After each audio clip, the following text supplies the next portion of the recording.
Cancer हमारे देश में बहुत तेज़ी से फैल रहा है। हर साल 17 से 18 लाख न्यू पेशेंट होते हैं। अगर हम पुराने पेशेंट को ही मिला दें तो रफली अबाउट 25 लाख पेशेंट होते हैं। ये ऐसा लगता है कि ज़्यादा नहीं है क्योंकि हमारी पॉपुलेशन 1.4 बिलियन है, बट जो जिस एज में होते हैं वो है 60 ईयर्स एंड अबव। उनकी पॉपुलेशन सिर्फ 10 करोड़ है, तो उसमें ये बहुत ज़्यादा बर्डन है। हर एक 8 में से एक पेशेंट को कैंसर होने का डर है। देखिए, कैंसर के रिस्क फैक्टर इस तरह से है कि एज, जैसे हमारी उम्र बढ़ती है हमारी जीन्स में कुछ ऐसी म्यूटेशन आती हैं जिसको हम रोक नहीं सकते, और वो म्यूटेशन जैसे बढ़ती जाती है हमें कैंसर होता है। तो एज के साथ कैंसर बढ़ता है। दूसरा है कि हमारा एनवायरनमेंट जो आजकल बहुत पोल्यूटेड हो गया है, उससे कैंसर होने के ज़्यादा रिस्क होता है। इसके सिवाय कुछ आनुवंशिक कारण है, जिसे कि फैमिलियल कैंसर कहते हैं, जो फैमिलीज़ में होता है। ये सिर्फ 5% का कैंसर है जो फैमिलीज़ में होता है। ये मेन रिस्क फैक्टर है।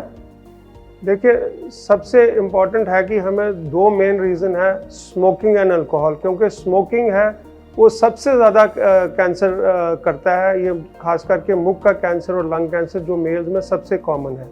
इसके अलावा वो जिस्म के अदर कैंसर में भी रिस्क फैक्टर है। इसको अवॉइड किया जाए, अल्कोहल को अवॉइड किया जाए।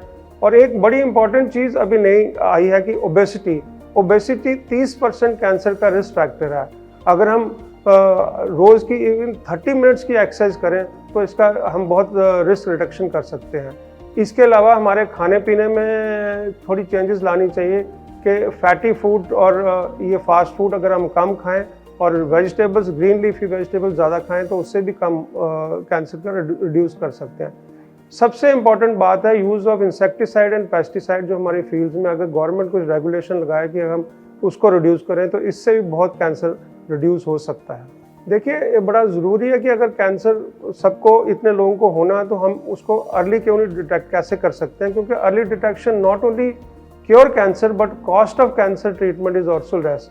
तो आजकल कुछ स्क्रीनिंग टेस्ट बने हुए हैं। स्क्रीनिंग टेस्ट वो टेस्ट होते हैं जब आप बिल्कुल नॉर्मल हैं, आपको कोई कैंसर नहीं है। ये टेस्ट उस टाइम किए जाते हैं जब कैंसर की कोई शिकायत नहीं है आपको। Robust screening test breast cancer के लिए, जिसके मैमोग्राफी बोलते हैं, सर्विक्स कैंसर के लिए जिसको पैप्समियर कहते हैं, इसके अलावा प्रोस्टेट कैंसर के लिए PSA, और बड़ी आंत का कैंसर के लिए हम कोलोनोस्कोपी करते हैं। तो ये अगर टेस्ट हम कर लें 50 साल की एज के आसपास, तो हम इससे कम से कम 30 to 40 कैंसर से हम बच सकते हैं और अर्ली डिटेक्ट कर सकते हैं। और early detection mean less cost of treatment and less side effect of treatment. देखिए, कैंसर के कुछ लक्षण होते हैं, जैसे कि कहीं गांठ होना, ब्रेस्ट में गांठ होना, गले में, आर्मपिट्स के नीचे गांठ होना। इसके सिवाय डिफ़िकल्टी इन स्वेलिंग, खाने में मुश्किल हो, वेट लॉस और लॉस ऑफ एपिटाइट, खाने में नहीं किसी को खाना अच्छा लगे। इसके सिवाय अगर आपको बार बार लैट्रिन आ रही है या कॉन्स्टिपेशन, लैट्रिन ऑल्टरनेट हो रही है और ब्लीडिंग कहीं से हो रही है, जिसमें कि मुख से, पेशाब से और रिप्रोडक्टिव ऑर्गन से अगर ब्लीडिंग हो रही है, तो ये कुछ खास रिस्क फैक्टर हैं कैंसर के। इसके लिए हमको जल्दी से जल्दी अपने डॉक्टर को दिखाना चाहिए। देखिए, एक लास्ट डिकेड में there has been a paradigm shift in the treatment of cancer. बहुत एडवांसमेंट हो गई हैं कैंसर कीमोथेरेपी में। खासकर आजकल नई इम्यूनोथेरेपी, टारगेटेड थेरेपी और जीन थेरेपी इतनी आ चुकी हैं कि हम बहुत एडवांस कैंसर भी क्योर कर रहे हैं।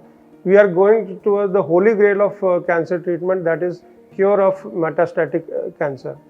इसमें और चीज़ें अच्छी आई हैं कि आजकल जो पहले वॉमिटिंग और लूज मोशन वगैरह साइड इफ़ेक्ट होते थे, वो आजकल की दवाइयों से बिल्कुल नहीं होते हैं।